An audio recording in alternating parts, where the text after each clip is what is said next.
Meeting of the TDC, March 23rd, 2022, 5 minutes late. We're still waiting for members to arrive so that we can have a quorum for action items.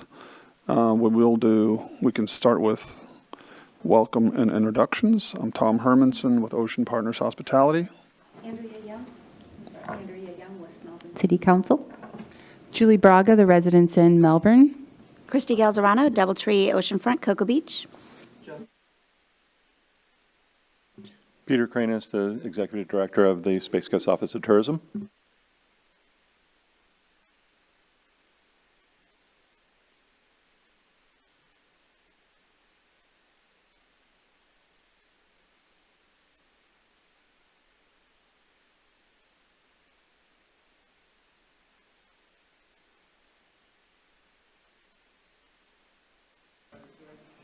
This is what we call the usual suspects.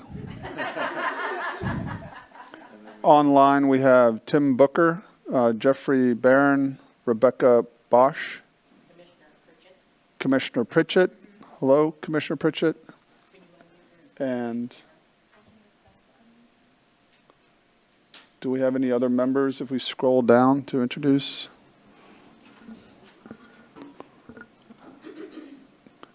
Well, if there's anybody else, welcome to this meeting. We cannot approve the agenda yet. We will skip forward to the director's report. Peter. Okay, very good. Thanks. A lot of good and interesting information, I think, this month. You know, as many of you well know, we're right in the midst of our spring break peak season. And that is being reflected in all of our numbers. But just a quick step back, February TDT will be coming in probably end of next week. Usually comes in right around the 5th, 6th, 7th, somewhere around there of the new month, 2 month, a month and a half after the month that we're looking at, but we're anticipating once again another record February, so that'll be the 11th straight month of record months. We're looking at possibly bumping up against 2 million. I think somewhere between 1.9 and 2 million, which is pretty incredible for a February. And then I just got looking at STR. There's a weekly report in your packet, but I just got this morning this week's, and my eyes were bugging out at the ADR was 166, 87% occupancy, and $144 RevPAR, which we have not seen, I don't think ever that I can remember, a RevPAR that high. So that's certainly a milestone. So all indicators are looking forward to March. March might not only be a record for the month of March, but it might be a record for every month that we've ever collected. So we will see. We'll see what happens, but it's certainly looking good, and business is moving forward in a very positive way. When we get to the marketing section, I'm going to point out a few things that we presented to the marketing committee regarding occupancy, ADR, RevPAR, some things that we're looking at. So I just wanted the commission to be aware of that. What else? In your packets, there's a little sheet. I think it's underneath your packet. I put it there. There's a little sheet. The chair had asked last month to take a look at what TDT collections are around the state. And I also added Myrtle Beach just for fun. I was a little shocked to see Myrtle Beach's numbers, but if you look at this, we're at the top. We're, by the way, for those of you that may think that we're at a $15 million budget, we're actually adjusting our budget with the mid-year supplement to 17.5. I'm not going to give, at least not this month, I'm not going to give a projection of where I think we're going to land, but it's going to be well north of that. But you can see Broward, 84 million, Dade, almost 200 million. They collect in two different ways. That's why theirs is actually more than Orange County, because they not only collect on hotels, they collect on restaurants, and they have two different sets of fees, one for convention center and one for visitor bureau. So they have a couple of different ways that they collect funding. Duval, a little under 8. Orange County, of course, 178. Osceola, almost 30 million. Palm Beach, 50 million. Pinellas, 53 million. Sarasota, 30 million. Volusia is about 14. I think they'll land probably far north of that this year. They're doing pretty well also. And then Myrtle Beach, a staggering 184. I didn't realize that they collected that much. And then you can see in the next column is the spend on advertising, marketing, and sales. You have to combine those because they're actually in different buckets depending on whose budget you're looking at. So I had to go out. The way I did this was for the TDT. It was easier because I could just go to the tax collector or the county budget for the advertising, sales, and marketing, depending on what kind of organization they had, whether it was a quasi-government or was it CVB or was it a private organization that was getting funding from the county. I had to dig a little deeper on that, but I'm fairly confident in these numbers. I think they're pretty close. They may get tweaked from time to time, but it gives us a good feel for what they're spending. A couple of notes, Broward, Dade, Orange, Palm Beach, and Pinellas all spend more than us. No surprises there, really. Sarasota does not spend as much as I had thought they did, and the reason for that is they have a fee that comes out of their TDT that goes to their cultural organizations, and then the cultural organizations use those funds for marketing and such. So that was a little harder to get a handle on. They probably spend twice that amount of money, but they don't track it all under their visitor bureau. But then you can see, where we're at compared to like Osceola spends about the same as us. Palm Beach spends a little bit more. Volusia a little touch less. Volusia has 3 CVBs in their county, so they split the money up among New Smyrna, Daytona Beach, and then West Volusia. So they have 3 different. And then Myrtle Beach, again, an astonishing 32 million on marketing. So I think it's interesting to see what others are doing. We're certainly, if you read my article in this week's newsletter, it talks about how much money should we be spending in marketing, and are we spending enough, too much, not enough, and we're trying to do more and more analysis on that because when you think about it, we're marketing in about 11 or 12 markets. We're nowhere near reaching every market that we could be reaching. We all know people from different markets that we're not marketing in that come here on vacation. So, I think there's huge opportunity. We're not doing a ton in international. We're doing very little in Canada, very little in the UK, kind of a minimal spend. So there's a lot of room for growth, I believe, in the marketing side of the equation, and I want to bring some data points to that to kind of show the council that. Let's see what else. I'm stalling as we're trying to get a quorum going so we can do some votes on some things. Budget-wise, so everybody knows, budget-wise, we're doing obviously well.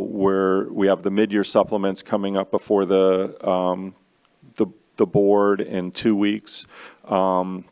That's going to allocate $5.9 million of carry forward from last year.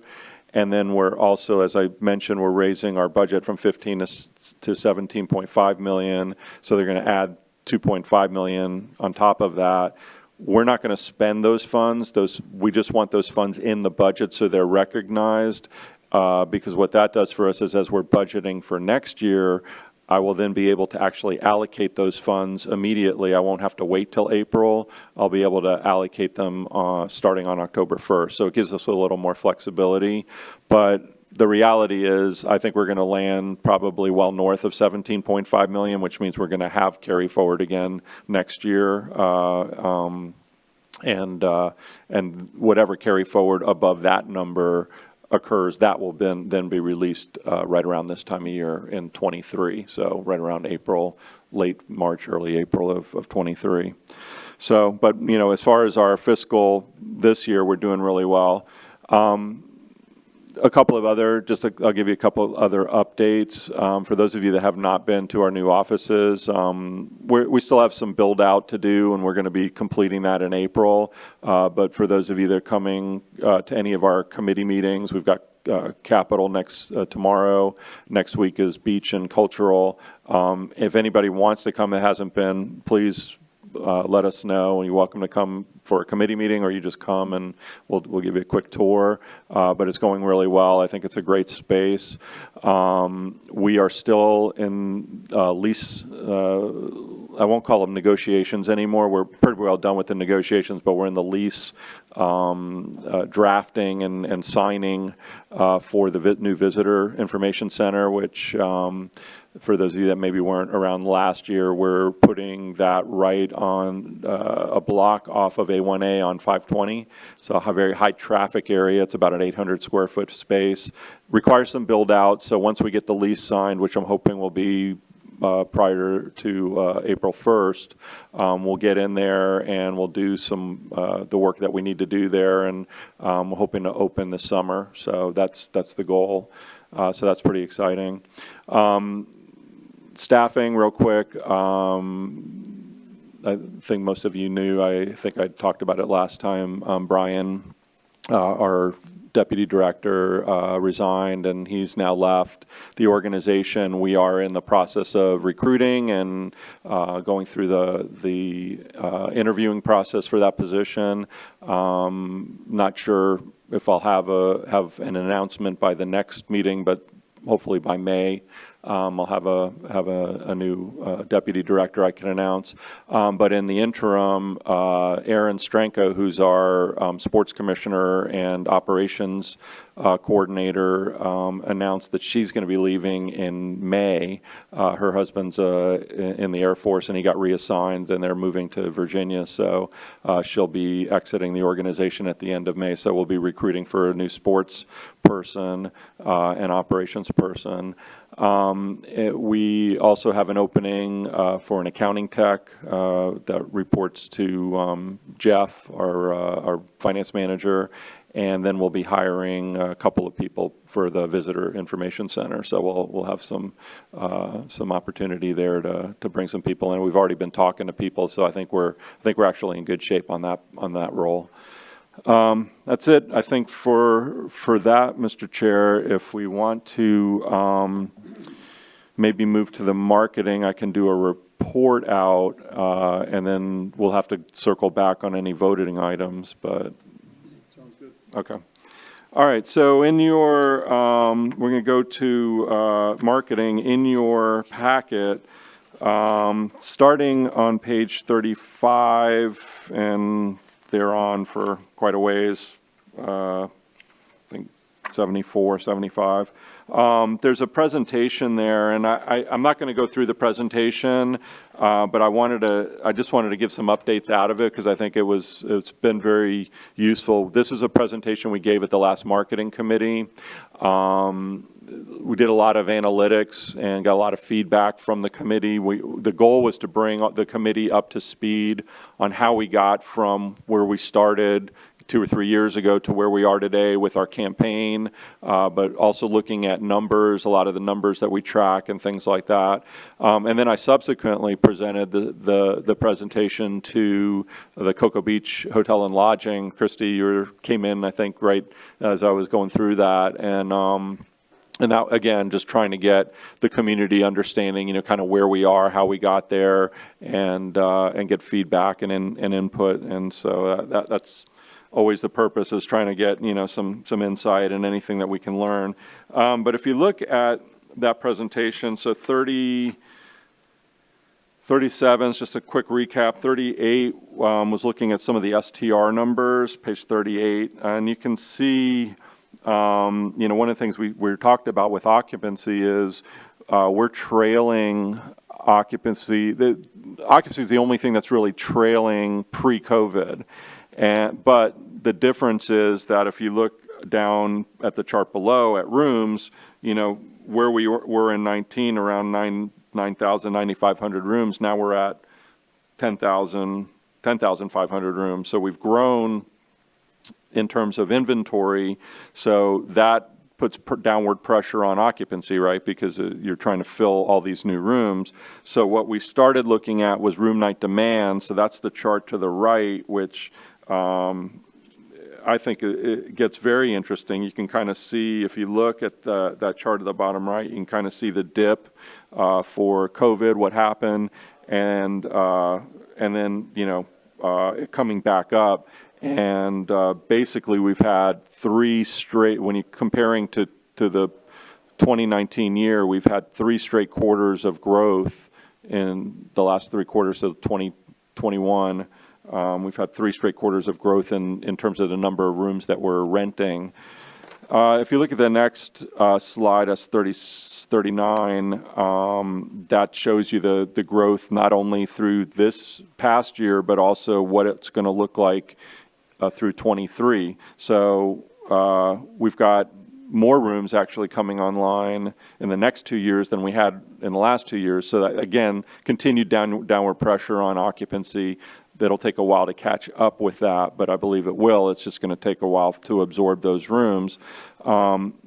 Interestingly, there's probably projects with another 600 or 800 rooms that I've heard about that aren't in our pipeline report, because in order to be in STR's pipeline report, you have to have submitted plans and permits.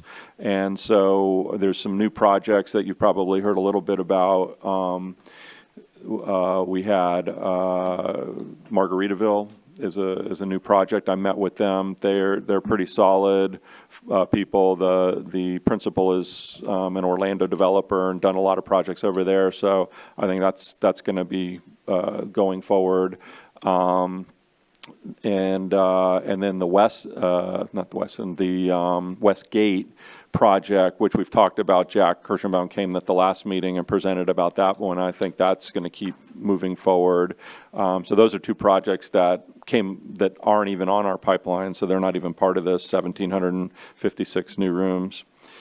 And then if we keep going just through the next, you can skip page 40. If you go to page 41, this is an area I think we need to focus on a little bit. This is ADR. So when you look at us in comparison to our peer set, regardless if you take into account the adjustments that I've made based on new room inventory or not, it doesn't matter. We have fallen, and it's been like this for a long time. We've fallen on the low side. I think we're beginning to see some real traction now with the demand going on in our market. And I mentioned the RevPAR that we had this last week. I mean, we're beginning already to see ADR climbing, but we are on the low side when you compare to West Palm, Daytona. Are we going to be able to get to where Clearwater or St. Pete is? I think maybe that's future, but I certainly think that we can get up to West Palm and Daytona with the product mix that is coming in. The new inventory is all a higher ADR inventory, and there's no reason why over the next year or 2 we can't grow that significantly. So one of the ways we're trying to focus that is in our marketing, and this is why it was relevant for the marketing committee, is that we're beginning to target 100,000 plus household income. We've always done a little bit of that, but now that's our base. We're not going to go below that, and then we'll even look at targeting higher. So I think that's a real opportunity for us, is in terms of who we're attracting, trying to go after the more affluent families who can afford to pay a little bit more for the room, and I think that's an area where we can grow. And then page 42, that's just a breakdown of what the occupancy looks like. And you can kind of see where when you adjust for the new inventory, meaning if you go take a look back to using 2019 numbers, our occupancy level is pretty much right in the mix with the other peer set. Those inventories of room nights? So yeah, if you look at the room inventory, those are total room nights available for an annual period. So it's taking their number of rooms, multiplying it by, for each month, multiplying it by the number of days in the month, and then extrapolating that out for the full year. So you can see, you know, if you look at the third column over where it says percent growth in hotel inventory, you can see where we are, 15.6%. The average of our peers is 6.7, so nobody's growing like we are. Fort Lauderdale, they didn't even add any rooms at all. They actually shrunk a little bit. And then if you look over at 2021 occupancy and then occupancy increase, I adjusted that based on using 2019 inventory, and that's how we got a little bit. You could see we went from 60.7 up to 70%, 70.2%. So that was about a 48% growth if we hadn't had the inventory growth. So it's, you know, it's just interesting to look at it this way. Obviously, we want to keep an eye on occupancy, but as I said, as we're in a rapid growing stage in terms of inventory, that it's harder to look at apples to apples when you're trying to compare yourself to other destinations that haven't grown at all or very little in terms of their inventory. Peter, can I ask Yes, a sir. question? Sure. I look at these numbers, I didn't realize this. In terms of beach communities, we are the second largest in terms of room inventory after Tampa, St. Pete, Clearwater. Yeah, and that's another interesting fact that I think we miss. About 70% of our TDT is generated by hotels.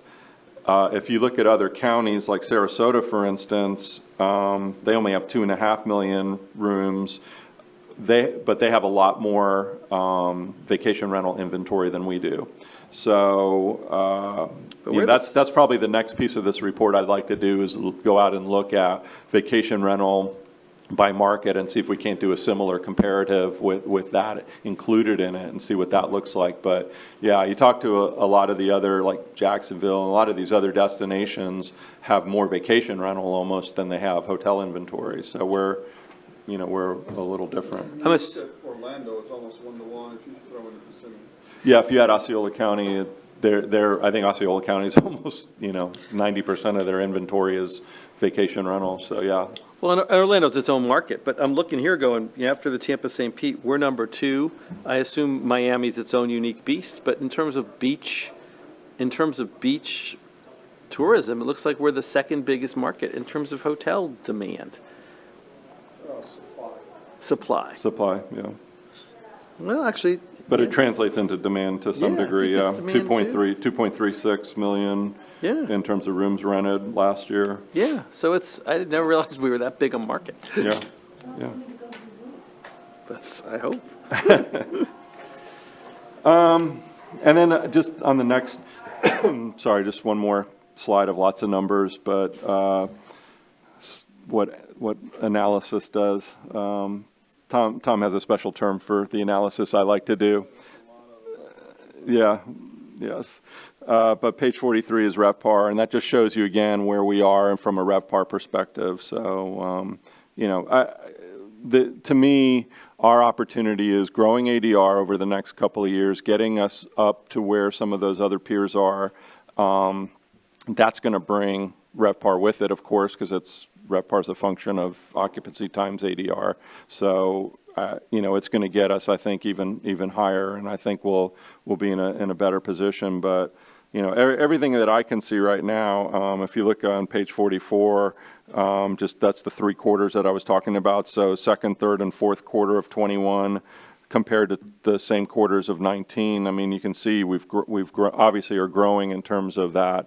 So as we're building new rooms, we're renting more rooms, and that's generating more business for everybody. And that's why TDT is kind of hitting an explosive moment right now, because it's all converging So the rest of the presentation was kind of taking them through how we got to our brand.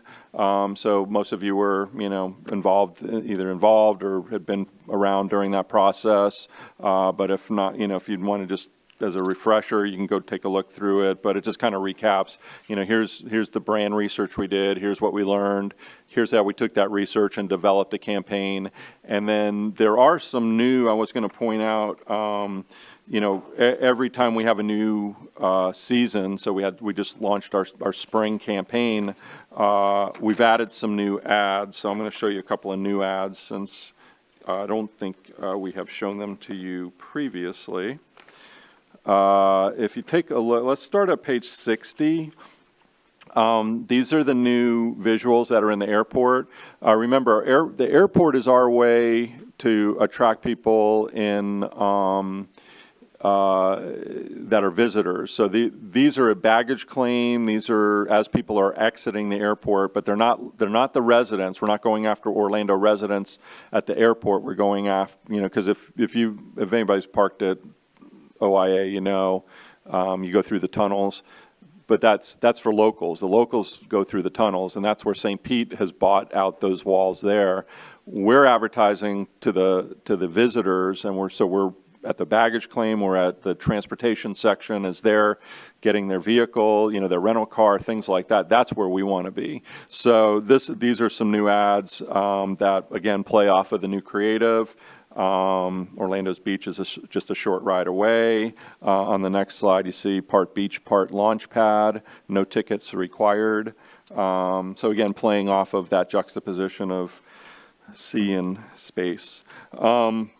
And then on page 62, and the next few are some new creatives that we're running, digital ads that are running out in all of our markets. So this is running out everywhere with all our spring creative. It's Cocoa Beach, where unbelievable becomes unforgettable. Ever seen a rocket launch over the ocean?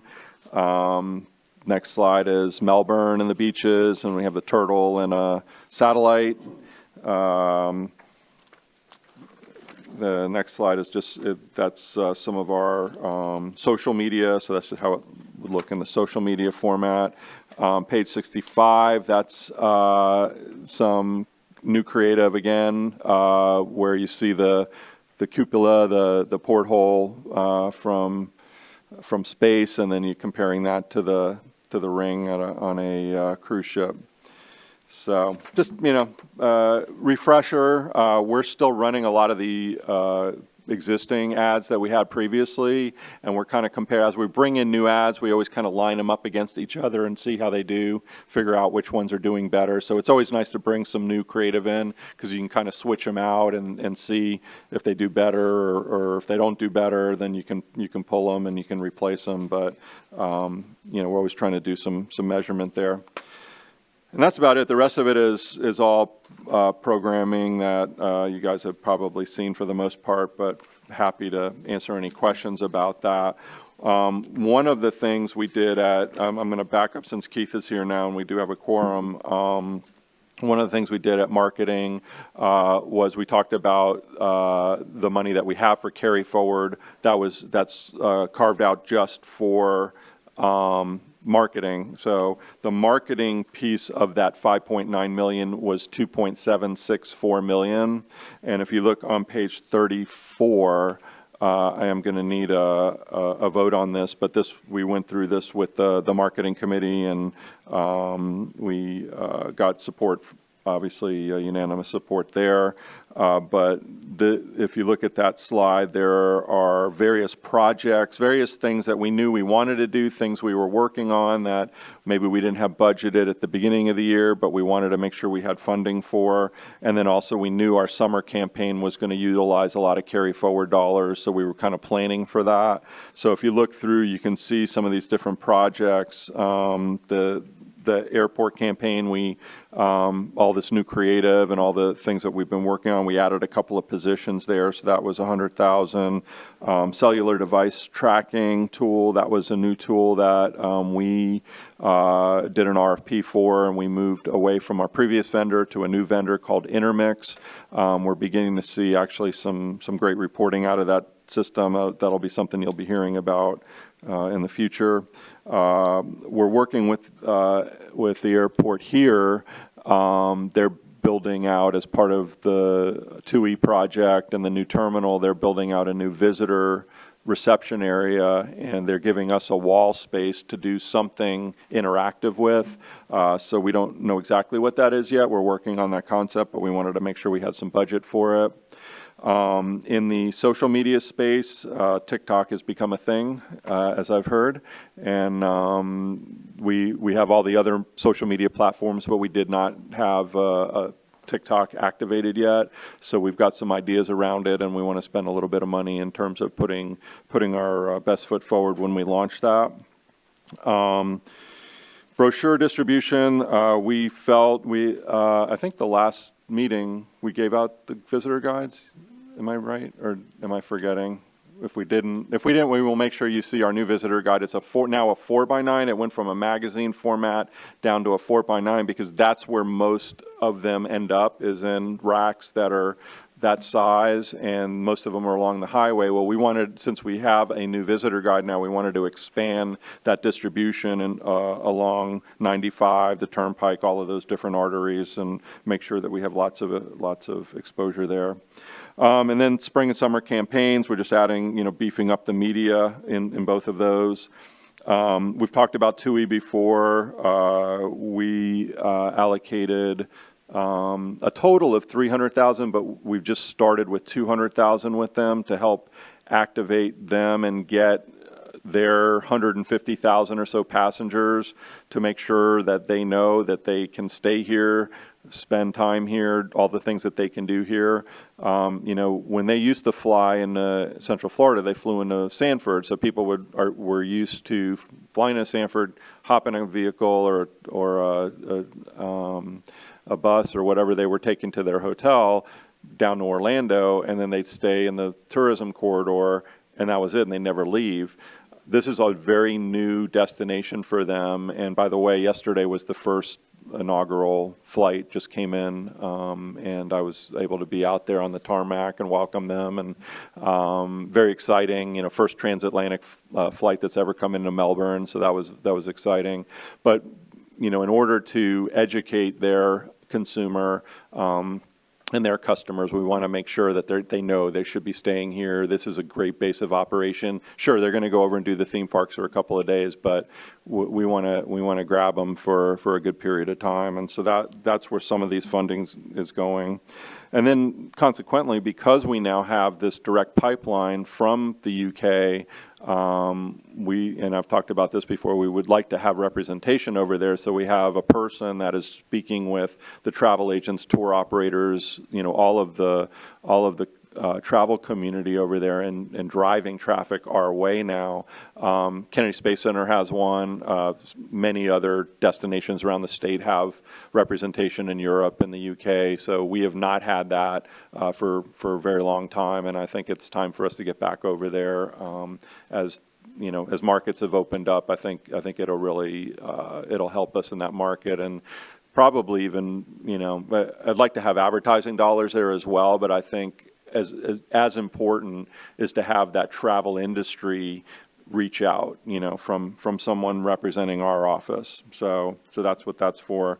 And then we were going to move $100,000 into the disaster fund, so that beefs that up a little bit, because obviously that's something you always want to have, that rainy day. And then Adara is it's another tool that we're using to track all of our advertising, and there was a little extra. It's actually $33,000 is the cost for it. We had the $30,000 budgeted. We need $3,000 just to cover the difference. So that makes up 2.101 million of the 2.764. The remainder, my recommendation is to hold the rest of it, carry it forward into the next year's budget, make it part of the budget, so it'll be built into the budget. That way we don't have, a big. What I didn't want to see, have was a big spike one year and then go down. So by carrying forward about it's a little less than 600,000. I think it's about 597. By carrying forward the 597, it'll give us a nice smoother transition as we go into the next budget year. So I'm looking to the chair of the marketing committee to plan. marketing, so it actually doesn't need a second, as far as I know. So our recommendation is to approve the carry-forward budget as proposed. We have a motion from the marketing committee to move forward the carry-forward budget as presented. We have a second from Ms. Young. All those in favor say aye. Aye. Any opposed? Hearing none, motion passes. Thank you. Mr. Chair, that's my report unless there's any questions. And then just as a reminder, we can go back now and do all the votes that we needed to do at the top of the Thank you. agenda. I feel so important. Detailed reporting, I like all that data. First approval is of the agenda. Actually, Commissioner Pritchett to vote. I'm sorry. First approval item is to have a motion for Commissioner Pritchett to participate in the meeting by Zoom.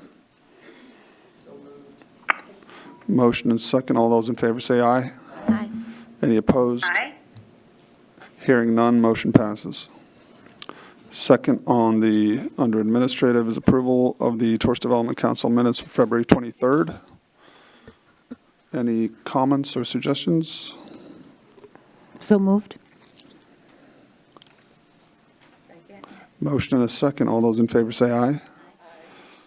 Any opposed? Hearing none, motion passes.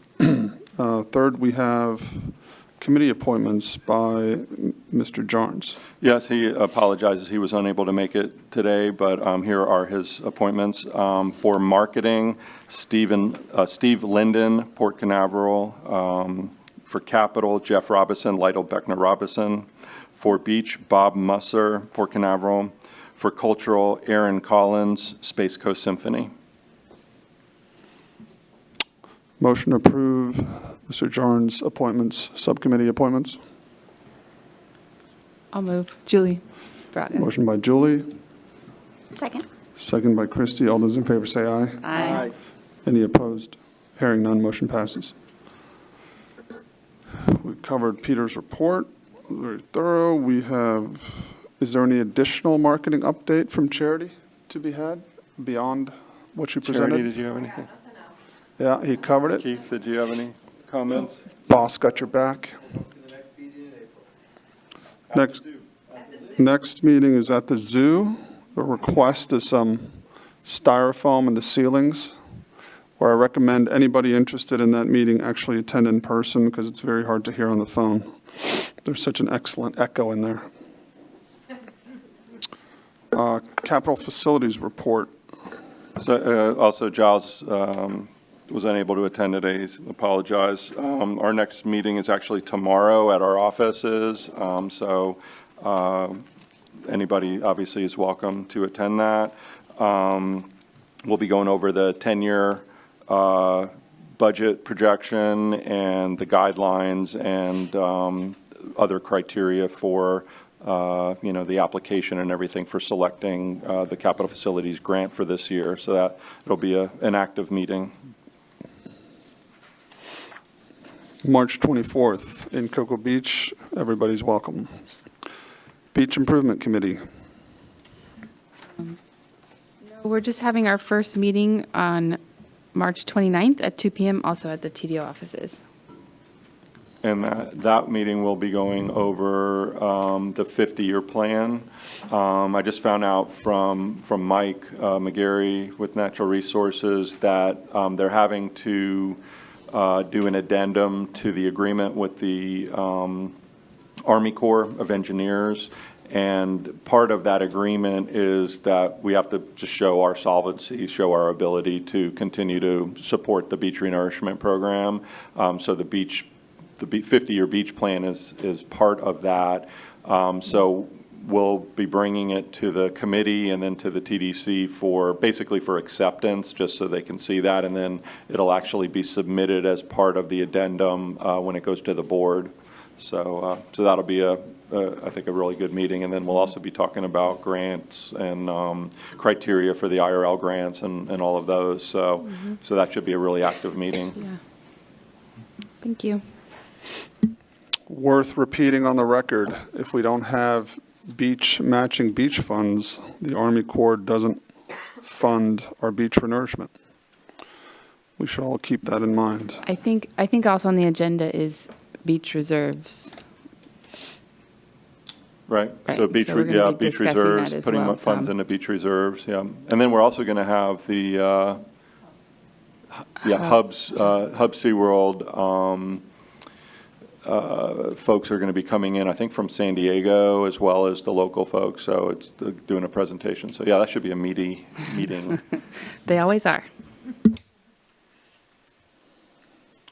I'm going to put that on the schedule here. I'm going to attend your meeting. Non-voting member. I'll wait till the end of the meeting for public comment.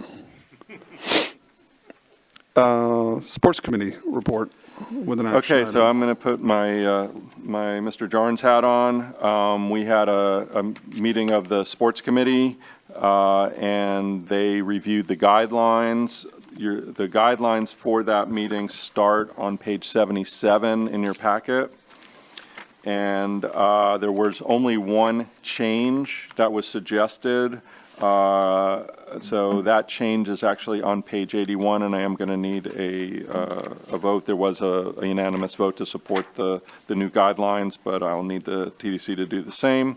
If you see about halfway down, I'll just read it real quick. The event organizer grantee must submit an event budget detailing their event revenue, expenses, and any sponsorships, which may be listed as a single line item without disclosing the sponsor entity, as well as any marketing plan used to promote the event to participants. If the applicant fails to provide any of the required attachments with their application, the applicant will be deemed disqualified and their application will not be reviewed by the sports committee or be considered for funding through this program. So the reason behind this, and this was actually a conversation that started last year with last year's committee, was there was a feeling that there were event organizers that were maybe getting, significant revenue, but then they were also coming to us and sort of, I won't call it double dipping, but they were getting more revenue than maybe potentially could be justifiable in the eyes of the committee. And the committee just wanted to get eyes on that and just have,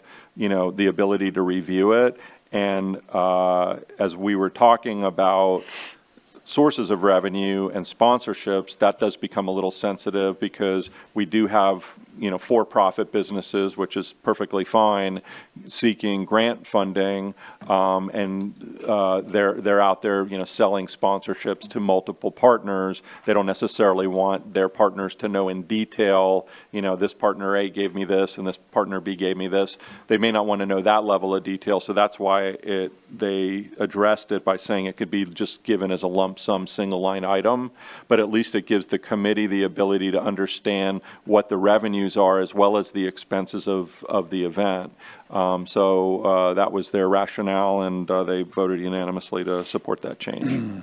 So again, the recommendation out of the committee is to support the grant guidelines as revised.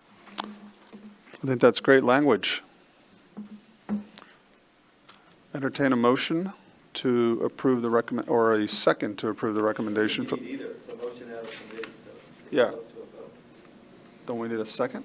Not on a motion out. And I got to get that Robert's Rules book one of these days. A vote then. Thank you. Further discussion. Any discussion? No? Okay, all those in favor say aye. Aye. Any opposed? Hearing none, motion passes. I think that's great language, maybe something the cultural committee also should look at for special events funding. Accountability with the use of public funds is always very, very important, and we discussed this, I think, at length with respect to the air shows and the boat show, based on the size of the funding from the TDC for those events. Not that we shouldn't fund those events, but I think the public deserves to see a little bit more clarity when we spend that kind of money.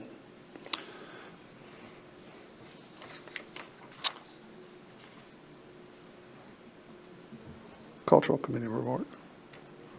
I thought we were looking for a vote on that. I think we just voted. Oh, no, that was just my suggestion.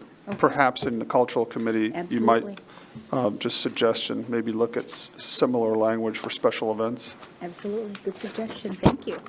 Cultural, we have not had our meeting yet. We are having our first meeting on the 31st, which will also be out at the Space Coast Office of Tourism in Cocoa Beach. I'm looking forward to it. And I'll make another comment when we get down for board reports. That's all. Very good. Nobody minds. I think I'll bring public comment to the front. If we have any public comment. Bonnie King, would you like to speak into the microphone? I don't know. Just for our friends that are on Zoom. Or I can repeat your question. Well, my question is to Peter is in regards to the cash carry forward. Are you saying that the cash carry forward from 21 that goes into 22 is only going to be spent by marketing and then the other? No, of the Hit the green button. Oh, there we go. I can rephrase it if you want, or you can say it again. I'm sorry. I can rephrase your question, or you can say it. Why don't you rephrase it? Okay.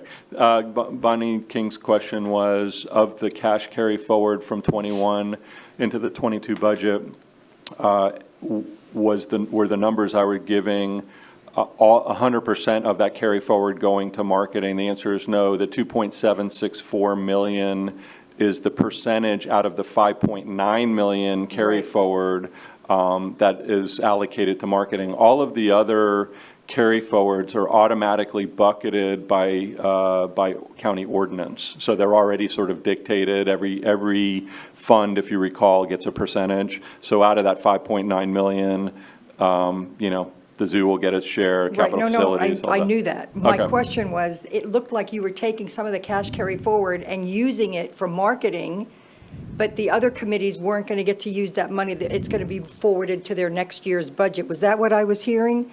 You're using 2.7 million of the cash carry forward that's marketing, and you're going to get to spend it in this year's budget, but all the other committees don't get a chance to do that. No, actually, Or will they? They will. They will. So, for instance, in Beach, I don't remember what the exact cash carry forward was, but that money gets bucketed into the Beach Fund, and a percentage of it, which we'll talk about at the Beach Committee next week, will actually go into reserve. So Right, they'll be able to right. take that cash carry forward and decide, where some of that goes. For capital, the capital committee will be able to utilize those funds this year for their award. So that's part of the 10-year budget that we use when we look at, how much funds do we have for grants, for instance. They'll be able to use those funds for grants. And then the same with cultural. The cultural fund that was cash carry forward will be able to be used for grants. So when I bring these funds to each committee meeting, I'll tell them, here's how much you have for grant Right, programs. got So, it. yep, so they'll all Just be what- utilized. Yep, That was what I needed. Thank you. sure. David Netterstrom. Hi, Chairman, board members. I wasn't planning on speaking today, but I wanted to apologize for being late because the Brevard County website showed that this meeting was actually in Cocoa Beach today. But anyways, I'm Dave Netterstrom, former mayor of world-famous Cocoa Beach, now running for County Commission District 2. Thank you very much. Welcome to our meeting. Gluttons for punishment. Good luck, David. Good luck. Board reports. Commissioner Pritchett, do you have anything you'd like to share? I'm all clear, and I apologize for not being there, and I will not miss any more meetings. You have my word. Thank you. Mayor Medina is not here. Julie Braga. I just wanted to make you all aware, we have a project that's going on in Melbourne called Green Gables, which is a historic site that has been a long time in the making, and I know that I've got kind of up to speed. I know there's a lot of misinformation. I've talked to a lot of people about it, but it's an asset in our part of the county that I think that we really want to try to keep. So it's currently in the money that they need to save it is currently in the governor's budget under a historic fund. So if he signs it, I guess that means they have that money. If not, then they're going to have to raise that money locally by July 1st. So just keep your ears open, and we're really hoping that it passes and that we're going to be able to keep that asset. But it is one of the only, as that area is getting highly developed with high-rise condos, I think that would be a really neat place to have as an asset for our community and our part of the county that captures kind of the spirit of how we started. Is it a line item, or is it part of like historic restoration funds? I think it's historic restoration funds, but I'm not an expert, but that's, It went through the process. It went through, so it's probably pretty safe. yeah. Yeah. I think they've gone up and down. It got pulled because of COVID, so they thought they were cleared, how long COVID's been going on. And then it got pulled, and so now they're back up at it. So, yeah, just waiting to see if it finalizes. But I just want to keep everyone up to speed with that. That's something that's very important for us in What Melbourne. is it? I'm not familiar It's a with it. historic house, and oh my gosh, I'm going to kill this story. But it's, I believe, the Wells family, or one of the first families in Melbourne that started the first library, and that was the first home in Melbourne that had electricity. Has a lot of history and I guess the wife was an heir of. I'm going to forget the university. I forgot all the whole story. It's a really long story, but it's a really solid part of how we founded Melbourne and how it started, and it's a beautiful green space on the river. And so there's been it's just been a grassroots program. I think a lot of teachers and people that have been on the board have fought to save this piece of history. So it's just getting a little bit more traction in the business community as we try to save it. And what's the July 1st deadline So relative? it's owned by a trust, I guess, or the family that heirs to the family that own it. And so they're wanting to sell. They're wanting to be out of it. And so this group of nonprofit that they've created, they have to buy it by July 1st, or they're going to look at other offers. So they have an option to buy, I suspect. Yeah, there's a couple different things, and that's why I say there's a lot of different information, but I met with one of their volunteers to kind of give me a briefing on it because I was curious about it too. And so it's just, it could potentially be a really good asset for our part of Melbourne that it looks over the Melbourne Causeway. I mean, it's just beautiful, the landscape there. And so we'll see what happens. But they've had like 8 years of working on this. And so it's just through being active. I've heard so many different variations of the story, but basically right now that's where they are. So if it gets passed, which is what it's looking like hopefully will happen, then they'll be able to then start restoring and looking at what they're going to do with the house. But right now, I guess kids go for field trips and they can go in and sit on the furniture and learn they made butter. They do like things like that, like historic things, which we don't really have anything like that down there. Very good. So if you want to learn how to make butter. Just kidding. That's not how I wanted to end it, but Yeah, it's very important. everybody likes butter. Butter is important. Butter is important. That's my report. Christy Galzerano. Nothing more today. I don't have anything to add today, so we'll go. Larry's not here, Giles not here. Keith, any good news? Sure. Just a couple of updates. Our Life Beneath Our Sea, which is a sand art exhibit at the zoo, is here to the end of April. It is gorgeous. If you haven't seen it, it's included with zoo admissions. Lions will be here May 1st, finally, so we're really excited about that. We also got some money. It was a good year in Tallahassee for the arts and cultures, and we do have a $950,000 for the aquarium in there. So if you're saying hello to your friend the governor, put in a good word for that. I think those are the most important things. Thank you. Excellent. You said aquarium? Yeah, it's aquarium funds. Excellent. Andrea Young. I went to the BCA meeting on the 16th of this month, and they have some exciting news, but Kathy from BCA is here. If you wanted actually to get it right from BCA, maybe Kathy would want to come up and your BCA day and the things we talked about at your meeting. Might as well get it from you than me. We did have a really good meeting last week, and just to kind of tee off a little bit on something that Keith mentioned. Yes, the legislative session that's just concluded was very, very good for arts and culture. So not only is Green Gables recommended for their facilities grant, in their infinite wisdom this year, the legislature decided to fully fund essentially arts and culture. So there's the general operating grants, and they funded that at 100%. That's only the second time ever in the history of history that has occurred. And there's also a specific project grant grant program. They fully funded that. And then there's also a cultural facilities program within the Division of Arts and Culture, and they funded $10 million in that fund. I think it's about 65% of the list. The cultural facilities, essentially, they have a ranked list, and they, however much money they have, they go down and fully fund as far as they get with available funds, and then they stop. And if there are more on the list, they get rolled forward to the following year. So just a couple of things. We are going to be convening a cultural summit this year, which is exciting. We haven't done one due to, guess why? And so that will be in October. We've not yet put out our save the date, but we do have a working date. So we're really excited about that, to have a day-long cultural summit.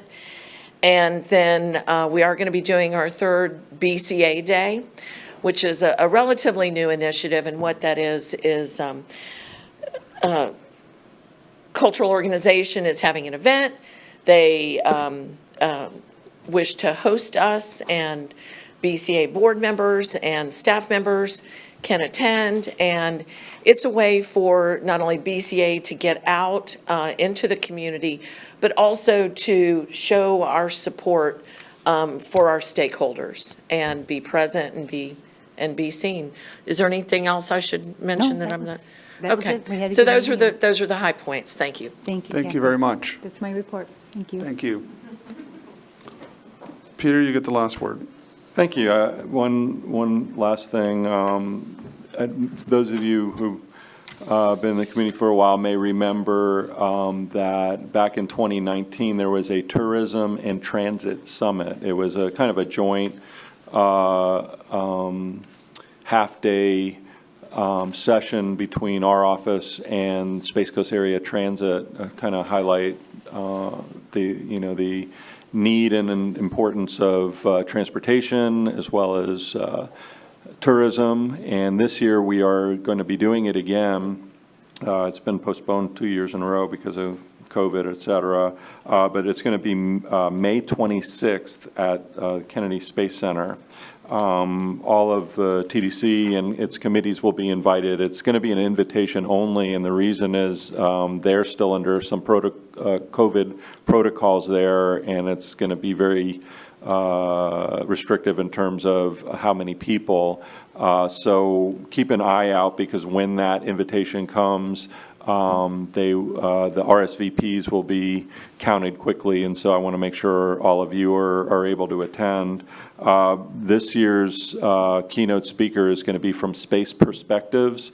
They're a new player in the space tourism realm. If you've maybe read a little bit about their product, if you haven't, I'd recommend just Googling it. But Space Perspectives, it's talking about it's basically a giant balloon that will take you up to the stratosphere and beyond, and the views are particularly amazing. But the CEO, or the co-founder, President and CEO, Jane Poynter, is an incredible person. She spent 2 years in Biosphere 2, which was kind of an experiment on living in space for extended periods of time. So she's got a lot of experience in this world, and it's just going to be a very interesting story to hear her.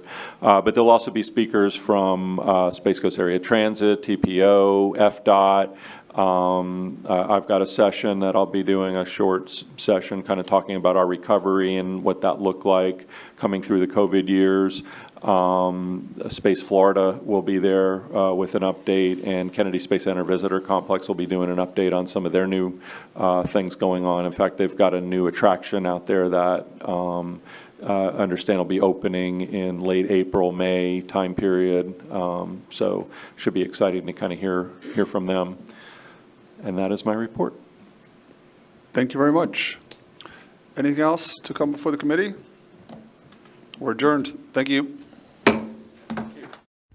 The opinions expressed by any member of the public during any period of public comment do not necessarily reflect the views or opinions of the Board of County Commissioners of Brevard County, Florida, Space Coast Government Television, or the program sponsor, and are solely those of the presenter. The Board of County Commissioners of Brevard County, Florida, Space Coast Government Television, and the program sponsor hereby expressly disclaim any and all responsibility or liability for any defamatory or slanderous statements expressed by any member of the public during any such period.